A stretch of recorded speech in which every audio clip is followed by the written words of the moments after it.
जी, अस्सलाम वालेकुम। अब हम रिव्यू एक्सरसाइज को करने जा रहे हैं यूनिट नंबर 3 की। तो रिव्यू एक्सरसाइज हमें क्या कहती है, पहला क्वेश्चन है एमसीक्यूज़ का हमारा।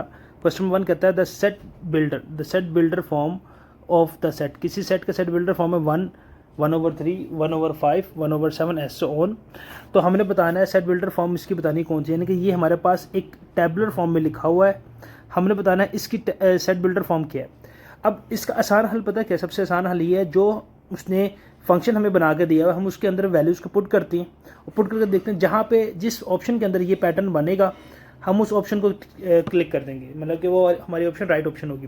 जैसे कि देखें यहाँ पे हमारा 1/n है, ऑप्शन ए पर आ जाए, जैसे कि 1/n है, n को रिप्लेस करें पहले 1 के साथ, 1/1 दैट इज इक्वल टू 1, फिर n को रिप्लेस करें 2 के साथ, दैट इज इक्वल टू 1/2। तो पहला पैटर्न 1 बना, दूसरा बना 1/2, इसमें जबकि इसमें तो आ रहा है 1 और 1/3, यानी कि ये इसकी ऑप्शन नहीं है ए। बी वाले पे आ जाएं, बी वाले पे हमारे पास क्या 1/2n प्लस 1, 1/2 n को रिप्लेस करें 1 के साथ प्लस 1, तो क्या आ गया हमारे पास 1/2, 1 2 और 1 3, यानी कि पहला हमारे पास 1 आ गया, यानी कि पहला हमने होल नंबर से शुरू करना, वेर होल नंबर स्टार्ट होते हैं 0 से। तो 1/2 पहले 0 पुट करते हैं plus 1 that is equal to 1/1 that is equal to 1। तो पहला आ गया 1, दूसरा क्या आ गया 1/3, ठीक है। अब एक और चेक कर लेते हैं, 1/2 n को रिप्लेस कर देंगे 2 के साथ, तो क्या आ गया हमारे पास 1/2, 2 ज़ा 4 1/5, 1/5। तो यानी कि ये इसके लिए ठीक माना, तो उसकी राइट ऑप्शन क्या हो जाएगा हमारे पास, B is the right answer. ठीक है, आगे चेक करने की जरूरत ही नहीं है क्योंकि हमें यहीं भी इसका सही पैटर्न मिलेगा। देखिए ना, पहला 1 आ गया, दूसरा 1/3, तीसरा 1/5, तो चौथा 1/7, फिर 1/9, ऐसा चलता रहेगा ये। पार्ट 2 पर आ जाए, if A is empty set then power set of A क्या होगा, डेफिनेटली सी इसका पार्ट होगा, क्योंकि देखिए क्योंकि एम्प्टी सेट है ना, ये पूरा एक सेट है। जब पावर सेट क्या होता है, सेट का होल सेट, तो ठीक है, तो ये इसका सी इसका क्या हो जाएगा, राइट आंसर आ जाएगा। अब थर्ड पार्ट पे आ जाए, थर्ड पार्ट कहता है यूनिवर्सल सेट हमारे पास 1 से 5 तक है, ए हमारे पास 1 2 3 है, बी हमारे पास 3 4 5 है, तो universal set of A intersection B क्या होगा। तो हम निकालते हैं यूनिवर्सल सेट में से ए इंटरसेक्शन बी निकालना, पहले ए इंटरसेक्शन बी निकाल लेते हैं। ए इंटरसेक्शन बी क्या था, दोनों में कॉमन, ए और बी के अंदर देखें कॉमन वैल्यू क्या आ रही है, ए हमारे पास क्या 1 2 3 और बी क्या है 3 4 5, तो इसमें 3 क्या है, कॉमन है दोनों में, 3 कॉमन आ गया, तो ए इंटरसेक्शन क्या आ गया हमारे पास 3 आ गया, माइनस यूनिवर्सल सेट क्या है 1 से 5 तक, 2 3 4 और 5, तो इसमें से 3 माइनस हो जाएगा, तो बाकी क्या बचेगा 1 2 4 5, तो 1 2 4 5 कौन सी ऑप्शन ए, तो ए इसका क्या हो जाएगा, राइट आंसर आ जाएगा। ओके, पार्ट 3 के बाद आया था पार्ट 4 के ऊपर, A and B are overlapping set. Overlapping set एक ऐसे सेट होते हैं जिसमें कोई भी एक वैल्यू क्या आ जाए, कॉमन आ जाए। अगर ओवरलैपिंग सेट है then number of elements of A minus B is equal to किसके इक्वल होगा। देखिए नंबर ऑफ सेट ये प्रिंसिपल है जिसके मुताबिक इसका ऑप्शन बनेगा डी। ठीक है, इसका चौथे का आंसर है डी। अगर हम ओवरलैपिंग सेट कौन से सेट होते हैं, अगर एक सेट ए, जिस तरह ये ऊपर वाली बात करती हैं, ए के एलिमेंट्स कहते हैं 1 2 3, बी के क्या थे 3 4 5, इसमें एक एलिमेंट दोनों में कॉमन आ गया, तो ये ऐसे सेट जिसमें एक भी एलिमेंट कॉमन आ जाए, यानी कि ए इंटरसेक्शन बी हमारे पास कोई एम्प्टी सेट ना है, तो वो सेट कौन सा होता है, एक ओवरलैपिंग सेट होता है। जैसे कि यहाँ पे हमारे पास ऑप्शन क्या बनी, देखिए A intersection B is not equal to 0, यानी कि एम्प्टी सेट नहीं था, इसलिए यानी कि ये इसकी ऑप्शन बन जाएगी। पार्ट नंबर 5 पर आ जाए, A is a subset of B and B minus A is not equal to empty, यानी कि A is a subset of B, A subset है बी का, और बी में से जब ए को माइनस करते हैं वो एक एम्प्टी सेट नहीं आता, is not equal to, then number of elements of B minus A, तो number of elements of B minus A, जो पांचवे का राइट आंसर होगा वो होगा डी। ठीक है, ये भी प्रिंसिपल है।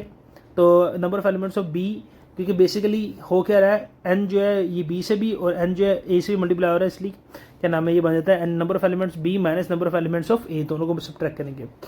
तो 6 पार्ट पे आ जाए, number of elements of A union B is equal to 50। अगर एन ए यूनियन बी हमारे पास 50 है, एन ए हमारे पास क्या है 30 है, एन बी 35 है, तो हमने number of elements of A intersection B निकालना। तो ये हम इसमें जो प्रिंसिपल ऑफ इंक्लूजन और एक्सक्लूजन हमने यूज़ किया था, तो हम वो लगा सकते हैं। उसमें देखें 2 सेट आ रहे, तो 2 वाला लगेगा हमारे पास फार्मूला लगा के, जब हम इसका राइट आंसर निकालेंगे उस फार्मूले के अंदर, फार्मूला मैं यहाँ पे चलें आपके आसानी के लिए यहाँ पे ना लिख देता हूँ, ताकि आपको थोड़ा सा ना समझ में आ जाए मैं क्या कहना चाह रहा हूँ। हमने प्रिंसिपल ऑफ इंक्लूजन और एक्सक्लूजन किया था, जिसके मुताबिक क्या एन, जिसका मतलब क्या था, N number of elements of A union B is equal to किसके इक्वल था, N A number of elements A plus number of elements B, इसमें से माइनस कर देना हमने intersection of A intersection B. ठीक है, अब हम क्या करेंगे, अब हम करेंगे ये कि ए यूनियन बी की वैल्यू को इधर पुट कर देंगे,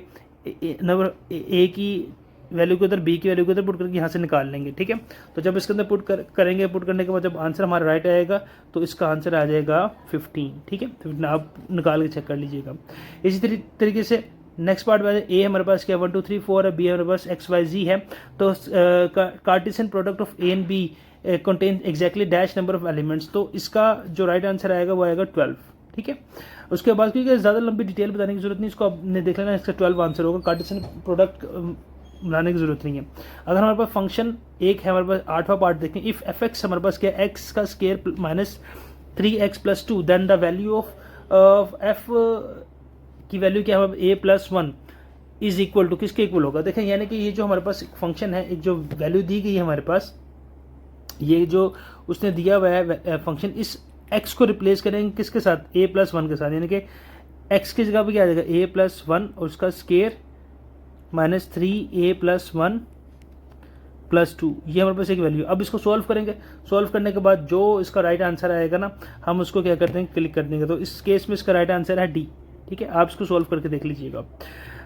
पार्ट नंबर 9 पर आ जाए। अब हमारा एक फंक्शन है F X that is equal to 3x + 1 और एफ एक्स हमारे पास 28 हो, द वैल्यू ऑफ एक्स, तो एक्स की वैल्यू निकालनी है, यानी कि हमारे पास उसने एक फंक्शन दिया हुआ है F X that is equal to 3x + 1, यानी कि हमने जब इस एफ एक्स को पुट किया, एफ एक्स का आंसर क्या है हमारे पास 28 आया इज इक्वल टू 3x + 1 के लिए। ठीक है, हो गया।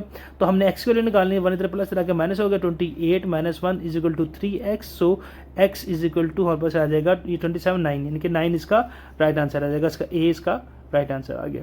इसी तरीके से पार्ट नंबर 10 पर आ जाए। पार्ट नंबर 10 कहता है a हमारे पास है 1 2 3, b हमारे पास है जी A B, two non empty set है function a implies b to be a function defined as f1a 2b 3b then which of the following statement is true. देखिए अगर आप गौर से करें, ये जो फंक्शन हमें दिए गए हैं 1a 2b 3b, ये ऑर्डर पेयर जो दिए, इसमें देखें ये दो सेकंड ऑर्डर पेयर और थर्ड ऑर्डर पेयर के अंदर b और b के एलिमेंट, यानी कि सेकंड एलिमेंट हमारे पास क्या आ रहे हैं, सेम आ रहे हैं, यानी कि उनकी रेंजेस सेम आ रही है। जिसकी रेंजेस सेम होती है दो, तो वो एक सर्जेक्टिव फंक्शन होता है। फंक्शंस के अंदर आप आके इसको चेक भी कर सकते हैं। क्वेश्चन 2 है right each of the following set in tabular form, यानी कि हमारे पास ये सेट बिल्डर में या डिस्क्रिप्टिव फॉर्म में होंगे, हम इसको टेबुलर फॉर्म में कन्वर्ट करेंगे। पहला पार्ट है G x such that x is equal to 2n where n belongs to natural number, n का मतलब नेचुरल नंबर, और नेचुरल नंबर कहाँ से स्टार्ट होते हैं, 1 से स्टार्ट होते हैं। यानी कि हम क्या करेंगे, यहाँ पे n को रिप्लेस करेंगे नेचुरल नंबर के साथ और देखेंगे उसका पैटर्न क्या बनता है, यानी कि 2n को पहले रिप्लेस कर दिया हमने 1 के साथ, दैट इज इक्वल टू 2। पहला जब हमने पुट किया 2 आया, फिर हम उसको 1 के बाद अगला नेचुरल नंबर आता है 2, पुट किया तो 4 आ गया। अब 3 पुट करेंगे क्या आ जाएगा, 6 आ जाएगा। इसी तरीके से 4 पुट करेंगे 8 आ जाएगा, यानी कि ये पैटर्न क्या बन रहा है 2 4 6 8 10 एस सो ऑन। तो ये इसका क्या आ गया, एक इसकी टेबुलर फॉर्म आ गई। ठीक है, पार्ट 1 की। पार्ट 2 पर आ जाए। पार्ट 2 पे कहते हैं X X is equal to 2m+1 है where m belongs to natural number. m भी किससे बिलोंग कर रहा है, नेचुरल नंबर से, यानी कि 2m को रिप्लेस कर देंगे पहले 1 के साथ +1, क्योंकि नेचुरल नंबर कहाँ से स्टार्ट होते हैं, 1 से स्टार्ट होता है। ओके, तो क्या आ गया हमारे पास 2 1 2 +1 दैट इज इक्वल टू 3। फिर अब हम m को रिप्लेस करेंगे 2 के साथ, 2 + 2 2 4 4 + 1 5। फिर हम रिप्लेस करेंगे 3 के साथ, 2 3 6 + 1 7। तो 3 5 7 9 11 एसो ऑन ही बनता जा रहा है, 3 5 ये पैटर्न बनता हमें नजर आ रहा है एसो ऑन। ठीक हो गया, तो ये हमारे पास क्या आ गया, सेकंड पार्ट आ गया। अब थर्ड पार्ट में मूव करते हैं। थर्ड पार्ट में क्या कहता है x such that X is equal to 11n। 11n है हमारे पास, ये हमारे पास एक सीक्वेंस है 11n। ओके, वेयर n क्या है, belongs to a whole number, whole number से बिलोंग करता है। होल नंबर कहाँ से स्टार्ट होता है, 0 से, and n is less than and equal to 11, यानी कि होल नंबर हमने कहा लिखने इसमें 11 से छोटे होल नंबर है। तो 11 से छोटे होल नंबर कहाँ तक होता है, 0 से लेके 10 तक। तो हम n को रिप्लेस कर देंगे पहले 0 के साथ, तो क्या आता है 11 0 0।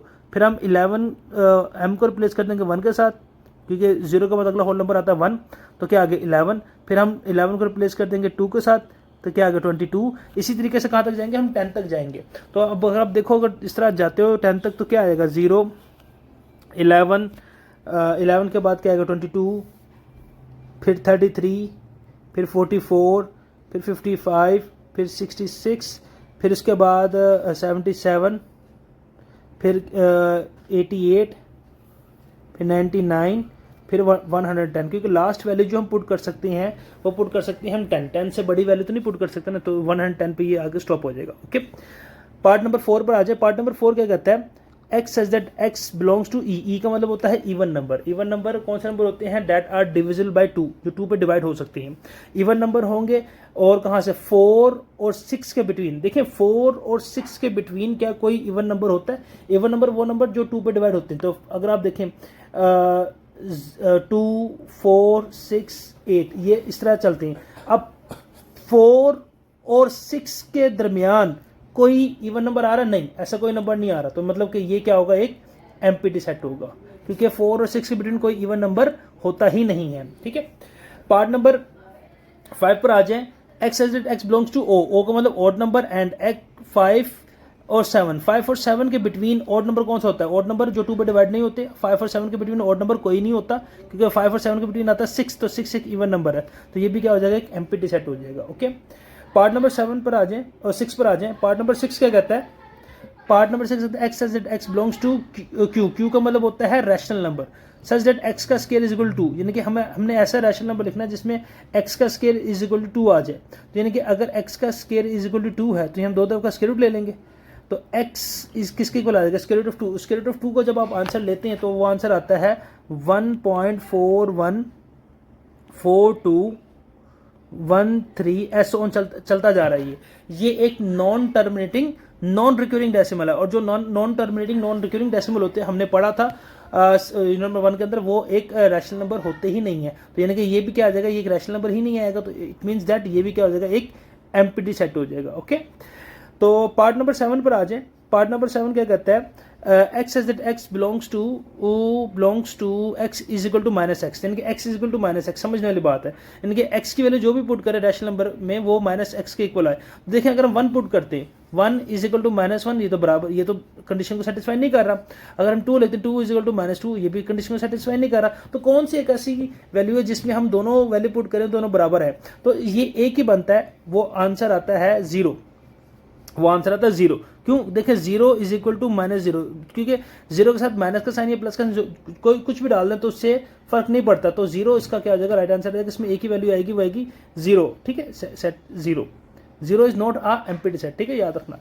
और पार्ट नंबर 8 है, x such that x belongs to real number. Real number and X is not belongs to, इनके बिलोंग नहीं करता इररेशनल नंबर से। देखिए हमने पढ़ा था रियल नंबर क्या होता है, रियल नंबर जो होते हैं बेसिकली ये रैशनल और इररेशनल का कॉम्बिनेशन होते हैं। अगर इसके अंदर इररेशनल नंबर इंक्लूड नहीं है, नॉट बिलोंग टू, तो जस्ट एक ही नंबर बनते हैं, वो नंबर क्या बनता है हमारे पास, रैशनल नंबर। ठीक हो गया, अगर इररेशनल इंक्लूड नहीं है तो एक ही नंबर बनेगा, वो है रैशनल नंबर, और इसका आंसर क्या आ जाएगा, एक रैशनल ही इसका आंसर आ जाएगा। ओके, तो Q will be the right answer, इसका आंसर लिखेंगे क्यू। तो इसमें इस कंडीशन को जो सेटिस्फाई कर रहा है वो एक ही है, दैट इज क्यू, यानी कि रैशनल नंबर। ओके, इसी तरीके से इसका पार्ट नंबर क्वेश्चन नंबर 3 पर आ जाए। क्वेश्चन नंबर 3 क्या कहता है, यूनिवर्सल सेट हमारे पास है 1 से लेकर 10 तक। ए हमारे पास है जी क्या नाम है, इवन नंबर जो कि 2 से 10 तक है। बी हमारे पास है जी 1 2 3 4 5, फर्स्ट 5 नेचुरल नंबर। सी हमारे पास 1 3 5 7 9, यानी कि हमारे पास ऑड नंबर है 10 तक। ओके, तो list the elements each of the following set. तो हमने लिस्ट बनानी है इन दरअसल एलिमेंट्स की। तो बड़े आसान से क्वेश्चन है, इनको आपने खुद से ट्राई करना है। मैं आपको बताया तो उनका मतलब क्या होता है, ए कंप्लीमेंट ऑफ ए का मतलब होता है यूनिवर्सल सेट में से हमने ए को माइनस करना। कंप्लीमेंट ऑफ बी का मतलब क्या होता है, यूनिवर्सल सेट में से हमने बी को माइनस करना। ए यूनियन बी का हमें पता है, ए और बी के दोनों में कॉमन जो आ रहा होगा, एक में भी आ रहा होगा, लिख लेंगे। ए माइनस बी क्या होता है, ए और बी के अंदर जो वैल्यू, जैसे कि ए है माइनस बी, तो ए माइनस बी है, तो इसका मतलब क्या है, ए की वैल्यू क्या है हमारे पास, ए की वैल्यू है 2 4 6 8 और 10। ओके, माइनस बी क्या है हमारे पास, बी है 1 2 3 4 5, 1 2 3 4 5। अब ए माइनस बी करें, जो दोनों में कॉमन आ रहा है काट दे, 2 सेम आ रहा है, 4 सेम आ रहा है, बस अब जो ए में बच रहा है, ए माइनस बी का मतलब जो ए में बचेगा ना, ए में क्या बच रहा है 6, 8 और 10, तो ये इसका क्या हो जाएगा, राइट आंसर आ जाएगा। ओके, इसी तरीके से ए इंटरसेक्शन सी आप लोगों ने निकालना, ए कॉम्प्लीमेंट निकाल लिया होगा, यहाँ पे आपने सी कॉम्प्लीमेंट आप निकाल लेना, उन दोनों का यूनियन ले लेना, फिर ए कॉम्प्लीमेंट और C complement, A complement union C लेना आपने और यूनिवर्सल सेट का कॉम्प्लीमेंट लेना, यानी कि यूनिवर्सल सेट में से यूनिवर्सल सेट ही निकाल दोगे तो that will be equal to the empty set. Okay, तो ये इसका part number question number 3 complete हुआ। Question 4, using the Venn diagram, हमने वेन डायग्राम को यूज़ करते हुए इफ़ नेसेसरी, अगर ज़रूरी हो और अगर ज़रूरी है, अगर मतलब उसकी वेन डायग्राम बनती है तो बनानी है हमने, find the single set equal to the following, तो हमने दरअसल के सिंगल सेट बनाने हैं, यानी कि हम देखेंगे पार्ट के अंदर अगर तो वो हमारे पास उसका वेन डायग्राम बनना ज़रूरी हुई तो हम उसकी वेन डायग्राम बना देंगे, नहीं हुई ज़रूरी तो हम विदाउट वेन डायग्राम इसको करेंगे ए का कॉम्प्लीमेंट।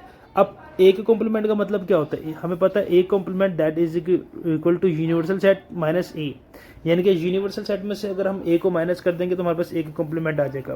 तो हम यहाँ पे इसकी वेन डायग्राम बना सकते हैं, ये हमारे पास आ गया एक यूनिवर्सल सेट और ये आ गया ए। अब यूनिवर्सल सेट के अंदर से ए को निकाल दो, बाकी हमारे पास क्या बचेगा, ये बाहर वाला पार्ट जो बच जाएगा ना, यानी कि ए को निकाल दिया हमने, बाकी जो ये पार्ट बच गया बाकी, तो ये हमारे पास क्या एक ए कॉम्प्लीमेंट आ गया। ओके, सेकंड पार्ट पे आ जाए। सेकंड पार्ट कहता है ए इंटरसेक्शन यूनिवर्सल सेट। देखें ए इंटरसेक्शन यूनिवर्सल सेट किसके इक्वल होता है, हमें पता है ए इंटरसेक्शन यूनिवर्सल सेट किसके इक्वल होगा, इंटरसेक्शन मतलब दोनों में कॉमन, तो डेफिनेटली वो ए के इक्वल ही होगा, तो ए के इक्वल ही होगा क्योंकि ए हमारे पास क्या होगा, हमें पता है is a subset of universal set होता है, हमें पता है, तो इसका वेन डायग्राम नहीं बनेगी, तो यही इसका सिंपल सी बात है। थर्ड पार्ट पर आ जाए, ए यूनियन यूनिवर्सल सेट। अब ए यूनियन यूनिवर्सल सेट क्या होगा, यूनिवर्सल सेट क्या होता है, जो दोनों में एक में भी आ रहा होगा वैल्यू लिख देंगे, डेफिनेटली यूनिवर्सल सेट बड़ा यूनिवर्सल सेट आ जाएगा, क्योंकि हमें पता है ए क्या सबसेट है किसका, यूनिवर्सल सेट का, तो ये इसकी वेन डायग्राम भी नहीं बनेगी। अब पार्ट नंबर 4 पर आ जाएं।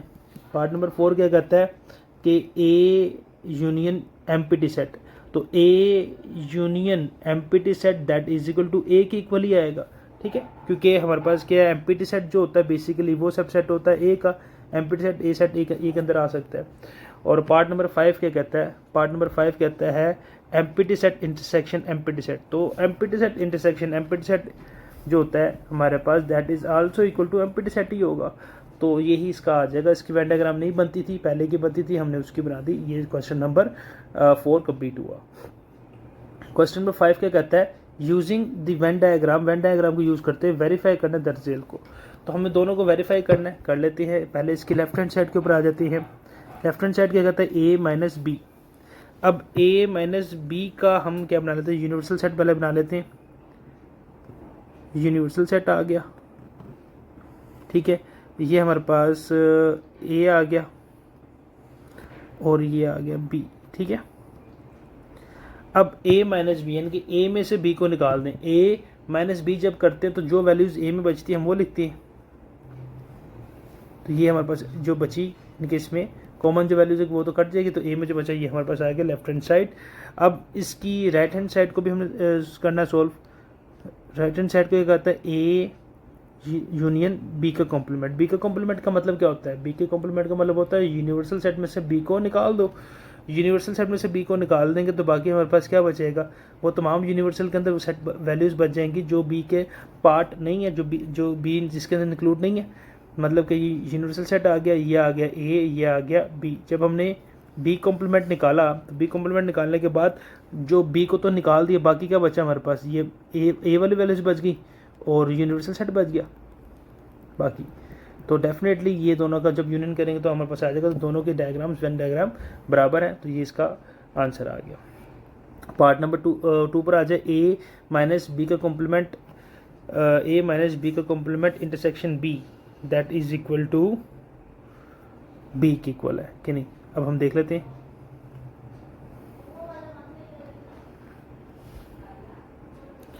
तो ये यूनिवर्सल सेट आ गया, ये आ गया हमारे पास a और ये आ गया हमारे पास b। ओके, अब a माइनस बी क्या होगा, a और b ए माइनस बी क्या होता है कि ए में से बी को माइनस कर देंगे, उसका कॉम्प्लीमेंट, फिर जो आंसर आएगा उसको यूनिवर्सल सेट में से माइनस कर देंगे। इसका मतलब बेसिकली ये होता है। तो इसको जब हमने माइनस किया तो हमारे पास यूनिवर्सल सेट के अलावा बाकी तमाम वैल्यूज बच गई हमारे पास, और उसमें से बी का कॉम्प्लीमेंट भी लेना है तो जस्ट हमारे पास ये वैल्यूज बच जाएंगी। इसमें से यूनिवर्सल सेट तो रहेगा, बाकी ए सेट को निकाल देंगे, यानी कि इनको जब इसमें क्या होगा बेसिकली ए के अलावा तमाम वैल्यूज़ हमारे पास आ गई। अब सेकंड पार्ट में बी आएगा। बी क्या होता है? बी जस्ट वही वैल्यूज़ होती है जो ए में नहीं होती, ठीक है। बी क्या होता है? सेकंड राइट हैंड साइड पे अगर हम आते हैं तो राइट हैंड साइड में क्या होगा? राइट हैंड साइड में जस्ट बी है ना, तो बी में क्या होगा? बी वही होता है ना जो ए के अंदर इंक्लूड नहीं होता, यानी कि ये यूनिवर्सल सेट आ गया, ये आ गया ए और ये आ गया बी। तो बी क्या है? जस्ट बी जस्ट ये है, ठीक है। और देखा जाए तो जस्ट इसमें यही क्या नाम है हाईलाइट हो रहा है, तो ये दोनों के हमारे पास क्या आ गया? बराबर आ जाता है। ओके, तो अब नेक्स्ट पार्ट पे आया था क्वेश्चन नंबर 6 के ऊपर। क्वेश्चन नंबर 6 कहता है वेरीफाई दी प्रॉपर्टीज। दरअसल प्रॉपर्टीज को अपने वेरीफाई करना है ए बी और सी के लिए। Associativity of union, associativity of intersection, distributivity of union over intersection और distributivity of intersection over union. पहले इनको समझ ले होता क्या है। एसोसिएटिविटी ऑफ यूनियन का मतलब होता है A union bracket start B union C is equal to A union B bracket close union C. तो इसी तरीके से इंटरसेक्शन के लिए भी होता है यूनियन ओवर इंटरसेक्शन, पहले यूनियन आएगा फिर इंटरसेक्शन। देखिए पहले यूनियन फिर इंटरसेक्शन का साइन, और इंटरसेक्शन ओवर यूनियन का मतलब पहले इंटरसेक्शन फिर यूनियन का साइन आएगा। अब इनको प्रॉपर्टीज पता होना चाहिए, बाकी इसको वेरीफाई कैसे करना है हमने क्वेश्चंस के बिटवीन इनको किया हुआ है। आप इसको बिल्कुल खुद से भी ट्राई कर सकते हैं, कोई इसमें प्रॉब्लम वाली बात नहीं है। जैसे कि पार्ट ए है, पार्ट ए में क्या करता है हमारे पास? ए की वैल्यू क्या है हमारे पास? 1 2 3 4। बी की वैल्यू क्या है हमारे पास? 3 4 5 6 7 और 8। और सी की वैल्यू क्या है हमारे पास? सी की वैल्यू है 5 6 7 9 और 10, ठीक है। तो इसी तरीके से हमने चारों प्रॉपर्टीज इसके लिए निकालनी। पहले हम निकालेंगे एसोसिएटिविटी ऑफ यूनियन, फिर जब उसको दोनों साइड को वेरीफाई कर लेंगे, फिर हम इंटरसेक्शन के निकालेंगे, फिर दोनों साइड्स को वेरीफाई करने के बाद distributive property of distributivity of union over intersection, फिर दोनों को वेरीफाई करने के बाद हम चौथी निकालेंगे। यानी कि काफ़ी लंबा क्वेश्चन बन जाएगा। इनको आप ट्राई कीजिएगा बिल्कुल उसी तरीके से ही जिस तरीके से हमने किए हुए हैं, ठीक है। अब और क्वेश्चन नंबर 7 पर आ जाए, verify De Morgan's law. De Morgan's law को वेरीफाई करना, यूनिवर्सल सेट दिया गया, ए दिया गया, बी दिया गया, हमने इनको क्वेश्चंस के बिटवीन किया हुआ है। डिमॉर्गन्स लॉ आपको पता है क्या होते हैं? डिमॉर्गन्स लॉ, तो दो इसके डिमॉर्गन्स लॉ होते हैं, ए यूनियन बी का complement that is equal to A complement intersection B complement, और दूसरा होता है हमारे पास ए इंटरसेक्शन बी का complement that is equal to A complement union B complement, ठीक है। तो हमने क्या करना है, ये दोनों लॉज इसके अंदर वेरीफाई करने हैं। यूनिवर्सल सेट 1 से लेकर 20 तक है। ए हमारे पास है जी इवन नंबर 2 से 20 तक, और बी हमारे पास ऑड नंबर है 1 से 19 तक, ठीक है। तो ये हमारे क्वेश्चन थे, इनको ट्राई कीजिएगा, अगर नहीं होंगे तो आप मुझे पूछ लीजिएगा, ठीक है। Question number 8, consider this set. अब इन सेट को कंसीडर करें, P is equal to X such that X is equal to 5m where m belongs to natural number. ये एक सेट बिल्डर फॉर्म में लिखा हुआ है, इसी तरीके से Q भी एक सेट बिल्डर फॉर्म में लिखा हुआ है। तो हमने फाइंड करना है P इंटरसेक्शन Q।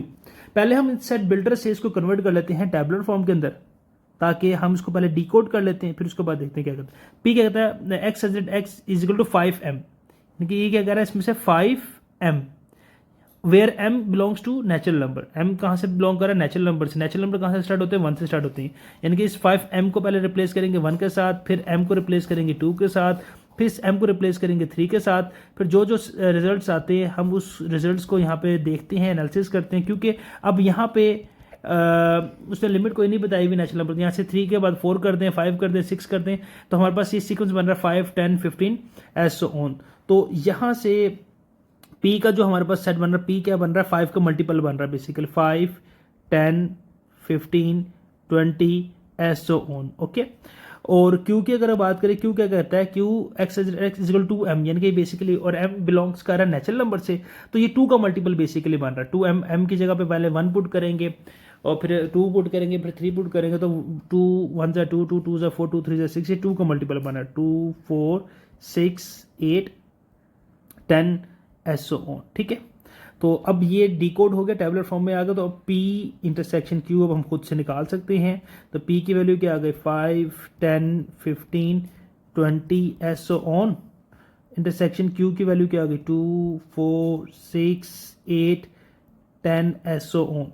तो अब हम इन दोनों को इंटरसेक्शन निकालेंगे। इंटरसेक्शन क्या होता है, जो दोनों के अंदर वैल्यूज आती है, P intersection Q is equal to, अब देखो दोनों में क्या कॉमन आ रहा है, 10 आ रहा है, फिर 20 आ जाएगा, फिर 30 आ जाएगा, फिर 40 आ जाएगा, फिर एसो ऑन, क्योंकि यही इन दोनों के अंदर कॉमन आते हैं, चलता रहेगा। तो ये इसका आंसर आ गया। Question number 9। क्वेश्चन नंबर 9 थोड़ा सा प्रॉपर्टीज बेस्ड है, जरा इसको ध्यान से समझिएगा। फ्रॉम सुटेबल प्रॉपर्टीज किसकी, of union and intersection.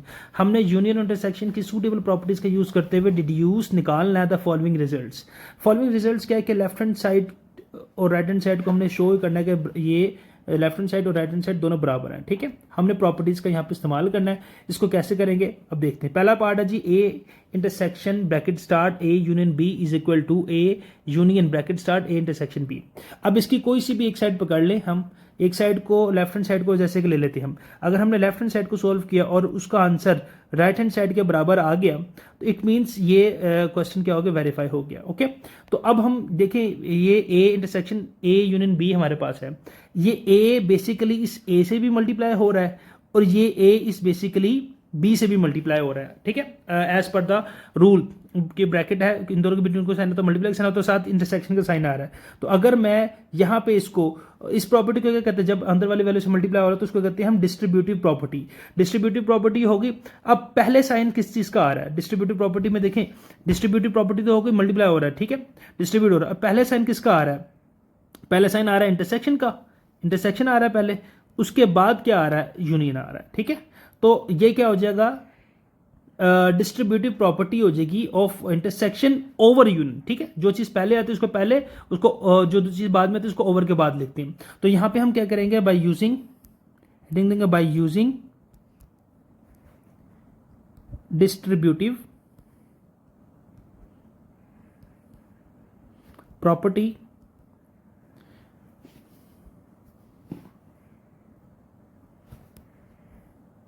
Distributive property of, पहले इंटरसेक्शन आ रहा है, इंटरसेक्शन ओवर यूनियन। ओके, इसको इस्तेमाल करते हुए क्या होगा, अब ए बेसिकली ए इंटरसेक्शन ए हो जाएगा, ए इंटरसेक्शन ए, ये आ गया, यूनियन ए इंटरसेक्शन बी हो गया। ओके, मतलब कि देखें ना, ये ए इंटरसेक्शन ए, फिर यूनियन आ गया, फिर ए इंटरसेक्शन बी हो गया। ओके, ये हमने distributive property of intersection over union कर लिया। अब हमें पता है कि ए इंटरसेक्शन ए जब हम लेंगे, ए इंटरसेक्शन ए किसके इक्वल होता है, that is equal to A के इक्वल ही होता है, क्योंकि ए इंटरसेक्शन ए दोनों में ए कॉमन आएगा। तो इसकी जगह पे ए इंटरसेक्शन ए किसी जगह क्या आ जाएगा, हमारे पास ए आ जाएगा, ए, और आगे क्या आएगा, यूनियन ए इंटरसेक्शन बी आ गया। अब देखिए, हमने इस लेफ्ट हैंड साइड को सॉल्व किया और वो राइट हैंड साइड के इक्वल आ गया, तो ये तो हमारे पास राइट हैंड साइड के इक्वल आ गया। तो यहां पे क्या हो गया, हेंस प्रूव, साबित होती है कि लेफ्ट हैंड साइड और राइट हैंड साइड दोनों ही आपस में बराबर है। बस इतना सा काम है ये। इसी तरीके से इसका पार्ट 2 भी है। पार्ट 2 क्या कहता है, इसको देख लेते हैं हम। इसकी कोई सी एक साइड को पकड़ लेते हैं, हम लेफ्ट हैंड साइड को ले लेते हैं। लेफ्ट हैंड साइड क्या कहता है, A union bracket start A intersection B, exactly वही है। देखें, ए यूनियन पहले ए से मल्टीप्लाई होगा, फिर ए यूनियन बी से मल्टीप्लाई होगा। ठीक हो गया, तो ये भी क्या आ रहा है हमारे पास, ये हमारे पास डिस्ट्रीब्यूटिव प्रॉपर्टी ही आ रही है, डिस्ट्रीब्यूटिव प्रॉपर्टी आ रही है हमारे पास। अब डिस्ट्रीब्यूटिव प्रॉपर्टी आ रही है किसकी, ऑफ, पहले साइन किसका आ रहा है, यूनियन का, फिर इंटरसेक्शन का आ रहा है, तो यूनियन ओवर इंटरसेक्शन। ठीक है, इस चीज का ख्याल करना होता है बस, और कुछ भी नहीं है। तो अब ये क्या हो जाएगा हमारे पास, A union A intersection A union B हो जाएगा हमारे पास। ठीक हो गया।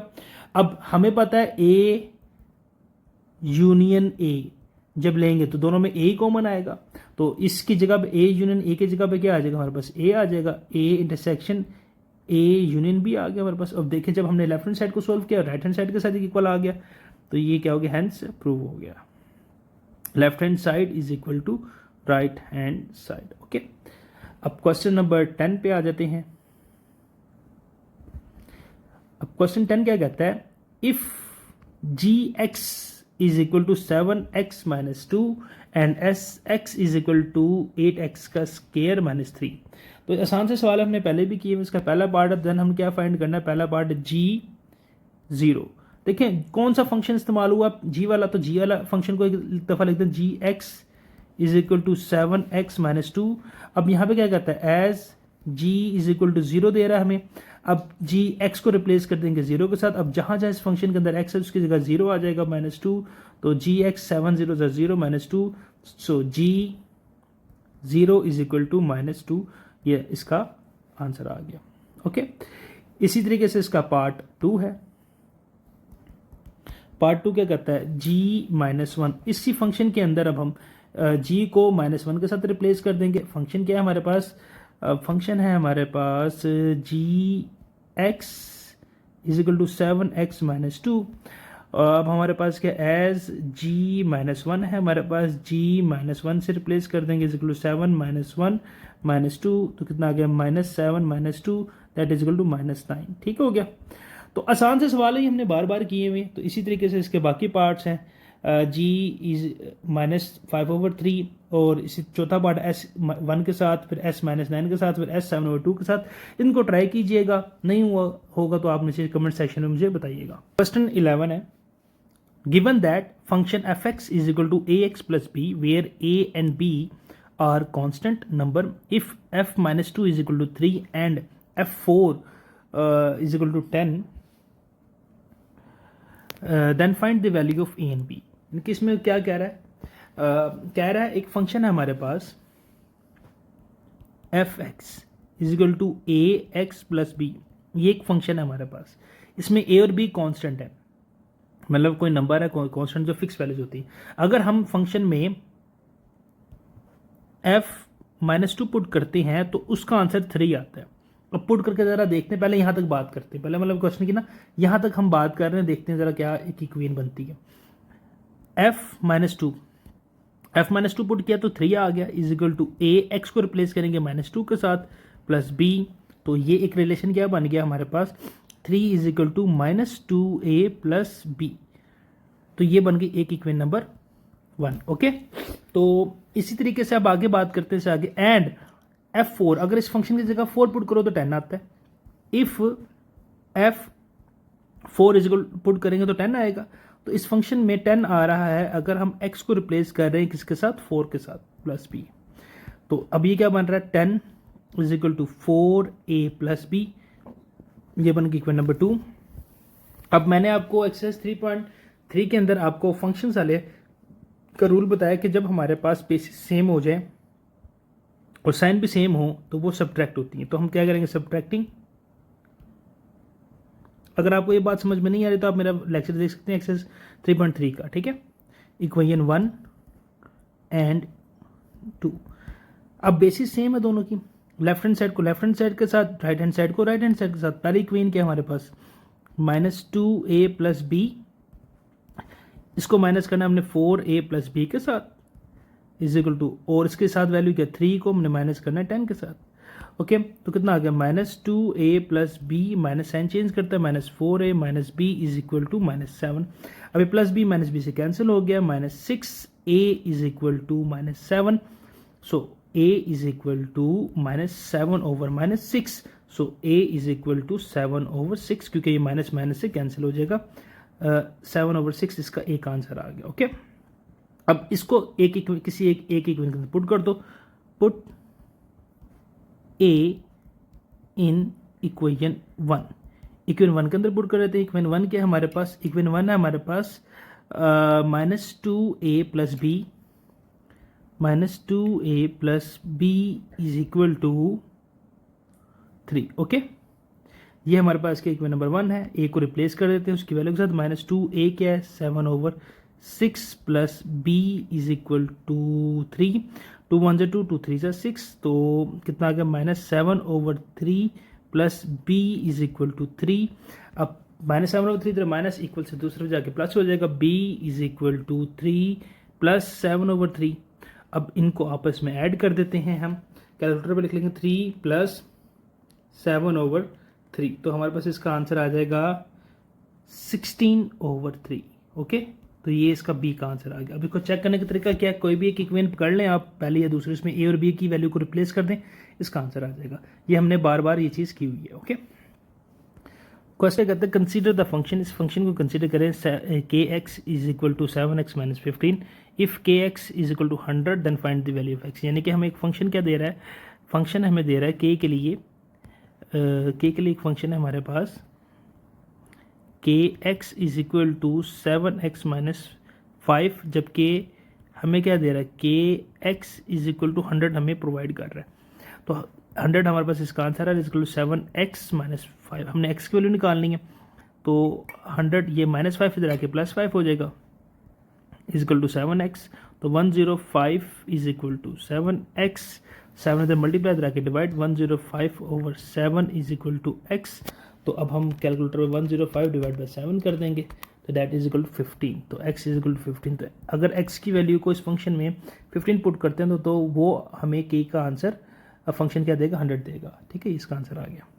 क्वेश्चन नंबर 13 क्या कहता है, कंसीडर द फंक्शन, इस फंक्शन को कंसीडर करें g x is equal to m x का square plus n where m and n are constant. Okay, g की अगर 4 पुट करके 20 आ रहा है, 0 पुट करके 5 आ रहा है अगर हमारे पास, तो क्या करना है हमने, find the value of M और एन। बिल्कुल उसी तरीके से जिस तरीके से अभी हमने पीछे क्वेश्चन नंबर 11 किया है। फंक्शन हमारे पास क्या दे रहा है, वो g x is equal to m x का स्केयर प्लस एन ये है, जबकि पहला क्या दे रहा है G4।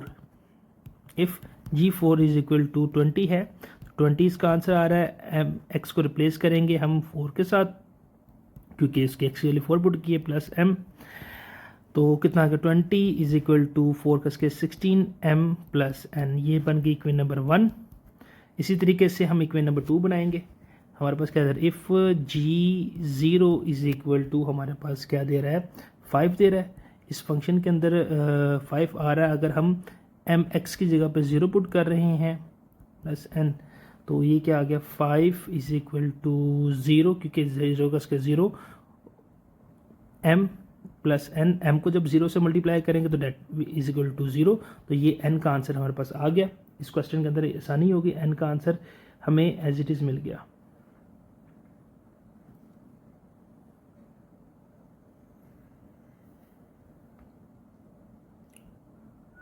अब इस n की वैल्यू को पुट कर देंगे हम इक्वेशन नंबर 1 के अंदर।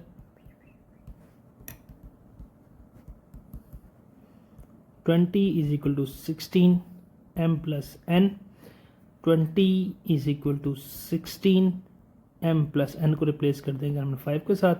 25 इधर क्या रहा प्लस, इधर के minus, is equal to 16 m, तो 5 आ गया, 15 आ गया, माइनस किया, is equal to 16 m, 15/16 is equal to m।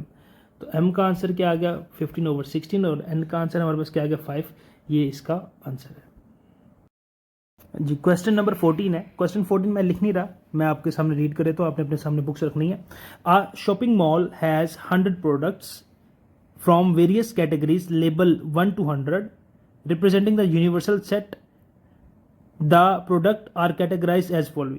यहाँ तक क्या बात कर करता है, एक शॉपिंग मॉल है, उसके पास कोई 100 प्रोडक्ट्स हैं और उसको उसने यूनिवर्सल सेट का नाम दिया है, और वो यूनिवर्सल सेट कहाँ तक है, 1 से लेकर 100 तक है। ठीक है, अच्छा, सेट ए हमारे पास है जो कंटेन करता है इलेक्ट्रॉनिक्स, जो of 30 products 1 to 30। Set B के अंदर हमारे पास क्लोथिंग है 25, 31 से 55 तक है, और सी के अंदर हमारे ब्यूटी और प्रोडक्ट्स वगैरह इस तरह की है, वो है हमारे पास 76 से ऑनवर्ड 100 तक। ओके, तो अब कहता क्या है, करना क्या है हमने, ये हमारे पास उसने दे दिया ये देने के बाद कहता है राइट ईच सेट इन टैबलेट फॉर्म, हमने हर सेट को टैबलेट फॉर्म में लिखना है। ओके, टैबलेट फॉर्म में लिखने के बाद क्या करना है, find the union of all three sets. हमारी रिक्वायरमेंट क्या, हमने तीनों को टैबलेट फॉर्म में पहले लिखना है, क्योंकि जाहिर सी बात है ये किस में लिखे हुए, डिस्क्रिप्टिव फॉर्म में लिखे हुए, टैबलेट फॉर्म में लिखेंगे, उसके बाद हमने तीनों का यूनियन निकाल लेना है। ओके, तो सबसे पहले हम बात कर लेते हैं यूनिवर्सल सेट की। टैबलेट फॉर्म में लिखते हैं यूनिवर्सल सेट, उसने क्या दिया हमें, यूनिवर्सल सेट दिया 1 से लेके 100 तक। ओके, 1 2 3 4 ऐसो ऑन कहाँ तक है, 100 तक है। अच्छा, अब इसमें कितने हमारे पास नंबर ऑफ एलिमेंट्स आ गए यूनिवर्सल सेट के, वो आ गए 100। ओके, क्योंकि 1 से 100 तक तो 100 ही आ गए हमारे पास। उसके बाद सेट ए हमारे पास कहाँ तक है, 1 2 3 4 से लेके 30 तक। तो सेट ए के नंबर ऑफ एलिमेंट्स कितने आ गए हमारे पास, वो आ गए 30। ओके, उसके बाद आ जाए सेट बी के ऊपर। बी में हमारे पास आ गए 31 से 32 33 34 एसो ऑन कहाँ तक है, 55 तक है। यानी कि number of element of set B कितना आ गया हमारे पास, 25 आ गया। और इसी तरीके से सी की बात करती हैं, सी के एलिमेंट्स है 76 77 78 एसो ऑन 100 तक। और इसके नंबर ऑफ एलिमेंट्स कितने आ गए हमारे पास सी के, वो भी 25 है। ओके, ये हमें क्वेश्चन के अंदर इसने प्रोवाइड किया इन्फॉर्मेशन। अब देखा जाए, देखें जो डिस्क्रिप्टिव फॉर्म में लिखा था हमने उसको टैबलेट फॉर्म में लिख दिया। ये तो हमारी रिक्वायरमेंट क्या होगी, पूरी होगी, यानी कि किस में आ गई, ये टैबलेट फॉर्म में हमने लिख दिया इसको। पहली रिक्वायरमेंट जो वो मांग रहा था टैबलेट फॉर्म में इसको लिखना है, वो हमने लिख दिया। ओके, दूसरी चीज क्या कहता है, क्या निकालना, find the union of all three sets. हमने इसके यूनियन निकालना है, union of all three sets, हमने तीनों सेट्स का यूनियन निकालना है, बस ये इसकी रिक्वायरमेंट है उसकी। तो निकालने, यानी कि कहना क्या चाह रहा है basically, union of all three sets का मतलब क्या होता है, A union B bracket close union C. Okay, तो A union B union C तीनों निकाल लेते हैं। ए क्या है हमारे पास, 1 2 3 4 एसो ऑन 30 तक। यूनियन बी के हमारे पास 31 से लेके 55 तक। यूनियन सी, यहां तक तो एक ब्रैकेट बन जाएगी, ठीक है। फिर यूनियन सी, चलो मैं लिख देता हूँ, सी नीचे एलिमेंट में लिख दूंगा, ठीक है। तो 1 से लेके 55 तक ये हमारे पास आ जाएगी। यूनियन में एक में भी आ रही है वैल्यू, लिख देते 1 2 3 4 5 से लेके ये 55 तक आ गया। ये आ गया ए यूनियन बी आ गया। अब यूनियन सी, सी की वैल्यू लिख देते, सी की वैल्यू क्या थी, 76 से लेके 76 78 से लेके 100 तक। ओके, तो अब हमारे पास A union B union C क्या आ जाएगा, A union B union C आ जाएगा। पहले 1 2 3 4 5 एसो ऑन यहां से लेके 55 तक पहले, फिर उसके बाद आ जाएगा कोमा 76 के बाद 76, क्योंकि 56 से लेके 75 तक इंक्लूड नहीं है इनके अंदर वैल्यूज, वो यूनिवर्सल सेट के अंदर है, लेकिन वो यूनिवर्सल सेट का हमारे यूनियन के साथ अभी फिलहाल को ताल्लुक नहीं। 78 से लेके ऑनवर्ड 100 तक आ जाएगा। तो ये A union B union C तीनों का हमारे पास क्या आ गया, यूनियन आ गया। तो ये इसका पार्ट क्वेश्चन नंबर 14 मुकम्मल हुआ। अब नीचे देख लेते हैं, 180 students who appears in the annual examination, यानी कि 180 बच्चों ने एनुअल एग्जामिनेशन दिए, जिनमें से 120 पास द मैथमेटिक्स, 120 बच्चों ने मैथमेटिक्स को पास कर लिया। 90 पास दी साइंस, 90 बच्चों ने साइंस पास कर लिया। 60 pass both math and science test. Okay, अच्छा पहले यहां तक जो बातें कर रहा है ना वो इसको हम लिख लेते हैं, फिर नीचे इसकी रिक्वायरमेंट हम करते रहेंगे, ए बी सी डी जो भी रिक्वायरमेंट है। सबसे पहले नंबर पे हम बात करते हैं टोटल हमारे पास स्टूडेंट्स कितने हैं। अगर हम बात करें टोटल स्टूडेंट्स, अगर हम टोटल स्टूडेंट्स की बात कर लें तो वो हमारे पास है जी 180, 180 बच्चों ने एग्जाम दिया। अब जिसमें से जो मैथमेटिक्स पास करने वालों को नाम देते हैं let who pass mathematics represent by A, जिन्होंने मैथमेटिक्स को पास किया हमने उसको ए से रिप्रेजेंट कर दिया। हु पास साइंस, और जिन्होंने साइंस पास किया है उसको हम बी से रिप्रेजेंट कर लेते हैं। इससे हमारे पास कैटेगराइजेशन करना हमारे लिए आसान हो जाएगा, ठीक हो गया। तो अब हम इसको कर लेते हैं। अब number of students who pass A का मतलब मैथमेटिक्स, मैथमेटिक्स कितने बच्चों ने पास किए, 120 बच्चों ने। Number of students who pass the science, वो है हमारे पास 90। अब आगे क्या कहते हैं, number of students who pass both, मतलब कि वो नंबर ऑफ स्टूडेंट जिन्होंने दोनों को पास किया, यानी कि हमने जिन्होंने मैथमेटिक्स और साइंस दोनों को पास किया, ठीक है, वो हमारे पास है जी 9, वो भी 1960 है, वो 60 स्टूडेंट्स हैं। ओके,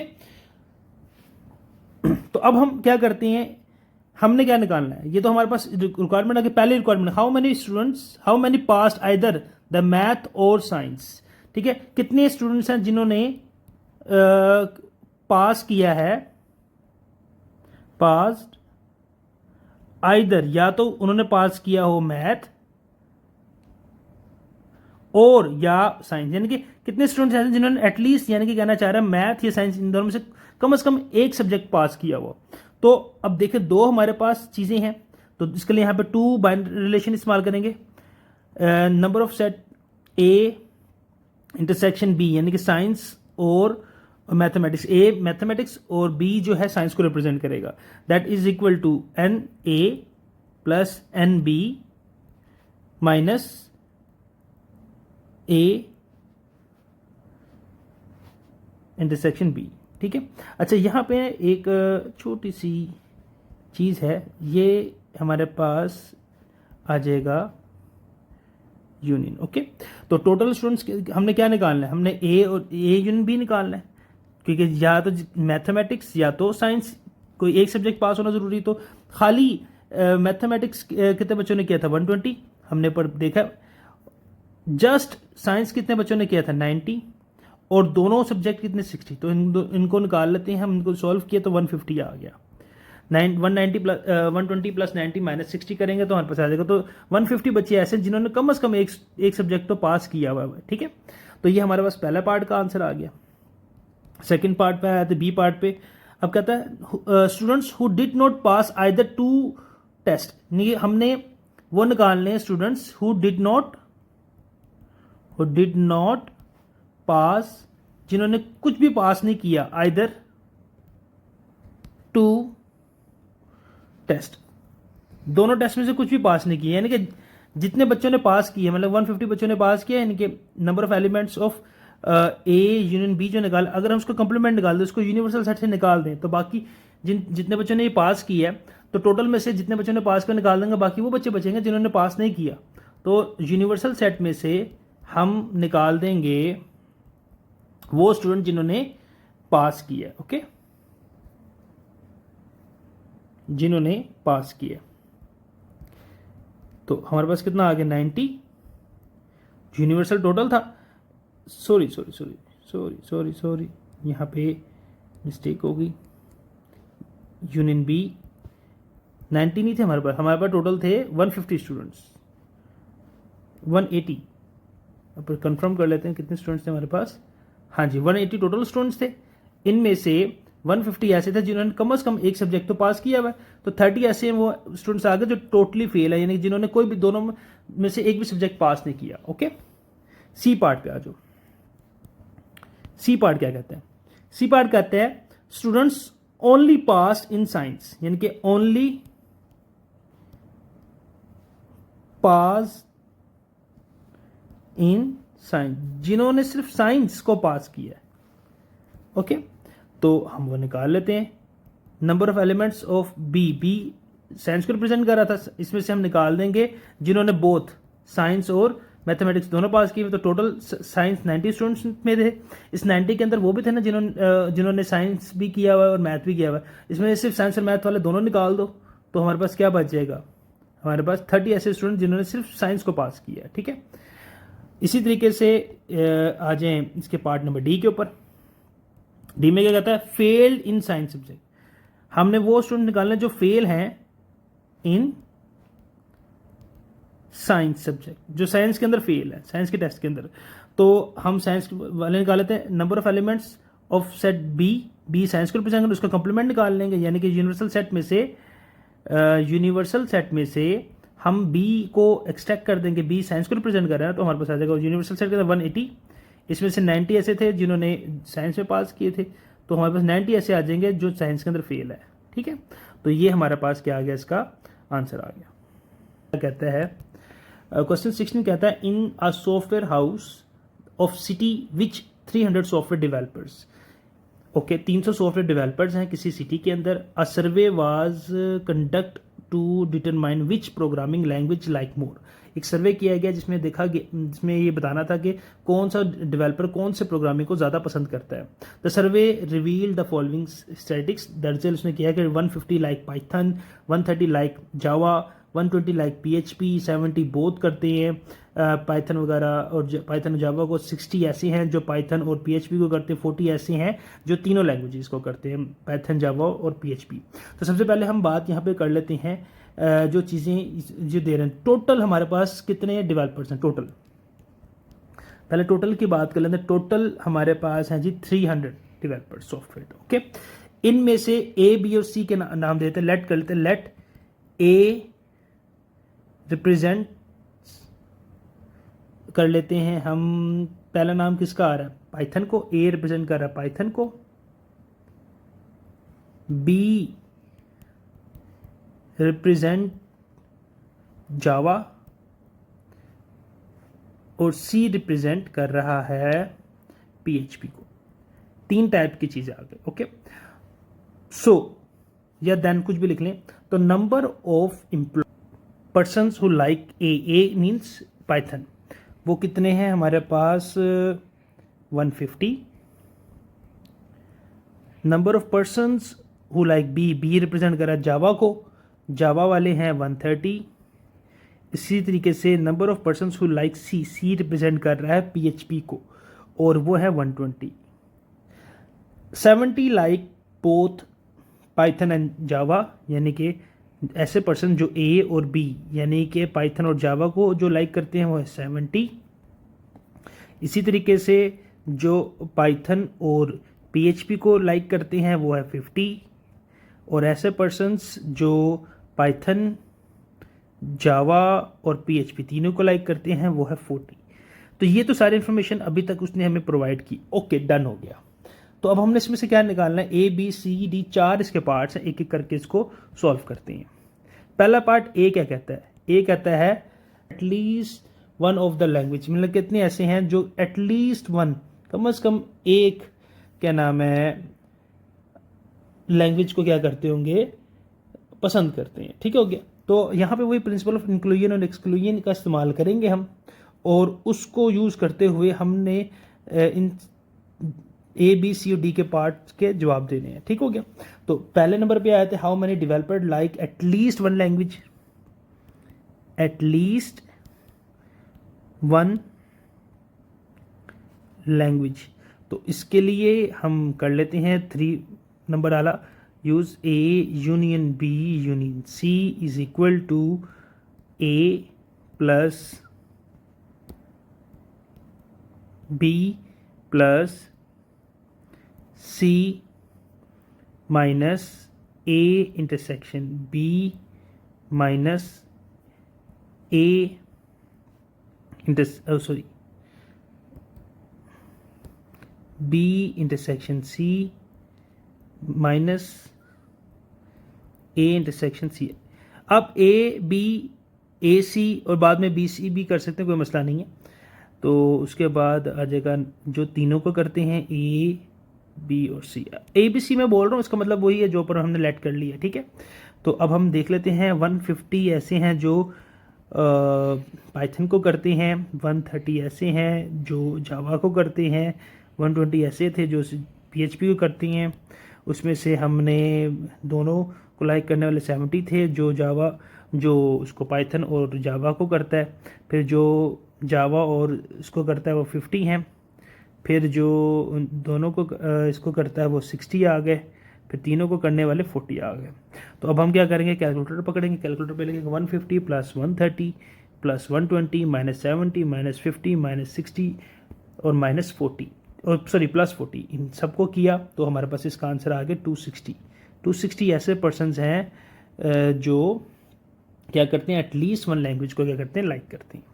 बी पार्ट पे आ जाते हैं। बी पार्ट पे आते हैं, डेवलपर्स हमने निकालने, how many developers who use only one of this language, ठीक है, जो वन ऑफ दिस लैंग्वेज को पसंद करते हैं। अब वन ऑफ दिस लैंग्वेज में 3 लैंग्वेजेस हैं, ठीक है, वन ऑफ दीज लैंग्वेज, जो कम से कम एक लैंग्वेज को क्या करते हो, लाजमी पसंद करते हो। अब देखो इसमें 3 आया थी, एक आया थी फॉर पाइथन, पाइथन के लिए, पाइथन के लिए बात कर लेते पहले, फिर इसके लिए इसी तरीके से आएगा जावा के लिए, फिर नीचे आएगा पीएचपी के लिए। पाइथन के लिए वही बात, ए रिप्रेजेंट कर रहा है पाइथन को, एन ए माइनस एन, जहाँ जहाँ ए है उसको हम क्या करते रहेंगे, फार्मूले के अंदर से ए वाले जितने एलिमेंट्स हैं उसको पिक कर लेंगे हम। तो इसमें से जस्ट ए आ जाएगा, A intersection B intersection C. तो 150 ऐसे थे, उसके बाद दोनों वाले 70 थे, 60 थे और 40। समझ में ये बात क्या कि इनके ए है ना, पाइथन के लिए बात करें, जस्ट जो एक लैंग्वेज को, सिर्फ पाइथन वाले कितने हैं, तो सिर्फ पाइथन वाले आ गए 60 ऐसे परसेंट जो सिर्फ पाइथन को पसंद करते हैं। इसी तरीके से पाइथन के बाद हम क्या करेंगे, जावा वाले भी निकाल लेंगे। जावा के लिए को रिप्रेजेंट किया था हमने बी से। अब जहाँ जहाँ उस 3 फार्मूले के अंदर, इनके ये जो 3 फार्मूले हैं इनके अंदर जहाँ जहाँ बी आ रहा है किसी भी फॉर्मेट के अंदर, उस सिर्फ बी वाले एलिमेंट्स को पिक कर लेंगे। एन बी, अब ए को नहीं लिखेंगे क्योंकि ए वाले पहले वाले में ए आ रहा था, फिर आ जाएगा ए इंटरसेक्शन बी, फिर आ गया बी इंटरसेक्शन सी, फिर आ गया number of elements of A intersection B intersection C. Okay, तो बी वाले पिक कर ले, तो 130 थे जावा वाले, इसमें से जावा और वो वाले थे 70, 60 ये थे और 40 तीनों वाले थे। तो अब जब हमने इसको सॉल्व किया कैलकुलेटर, 130 माइनस 70 माइनस 60 प्लस 40, दो हमारे पास इसका आंसर आ गया 50। तो 50 बंदे ऐसे हैं जो सिर्फ जावा को पसंद करते हैं। और पीएचपी वाला भी निकाल लेते हैं अब यहाँ से, मुश्किल नहीं है, वो हमने 3 निकालनी है। पीएचपी सी से रिप्रेजेंट कर रहे हैं, अब जहाँ जहाँ सी है हमने सिर्फ उसको पिक कर लेना है, सी वाले को, एन बी और सी वाला, फिर एन ए और सी वाला, फिर तीनों वाला आ जाएगा, A intersection B intersection C. तो 120 पीएचपी वाले थे, इसमें से जावा वाले ये माइनस हो गए, 60 ये आ गए और तीनों वाले 40 आ गए। जब हमने इसको किया सॉल्व, 120 माइनस 50 माइनस 60 प्लस 40, तो हमारे पास आंसर आ गया 50, यानी कि 50 ऐसे पर्सन है जो सिर्फ पीएचपी को करते हैं। तो ये इसका पार्ट बी कंप्लीट हुआ। पार्ट बी के बाद पार्ट सी पे आ जाते हैं।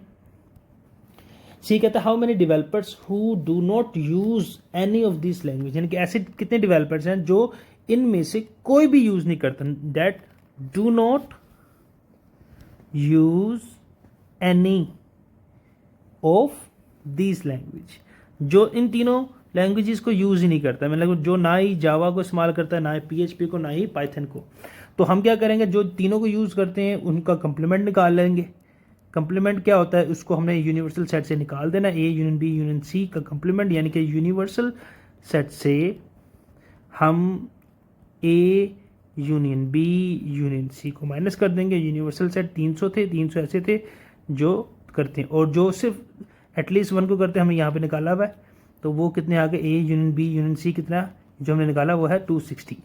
260 को क्या कर देंगे हम यहाँ से माइनस कर देंगे, माइनस 260,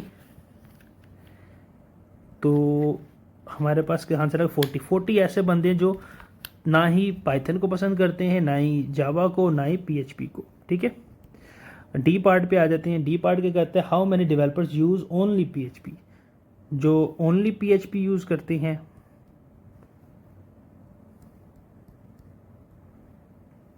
तो पीएचपी वाला हमने वैसे निकाल लिया हुआ ऊपर, लेकिन चलें दोबारा कर लेते हैं।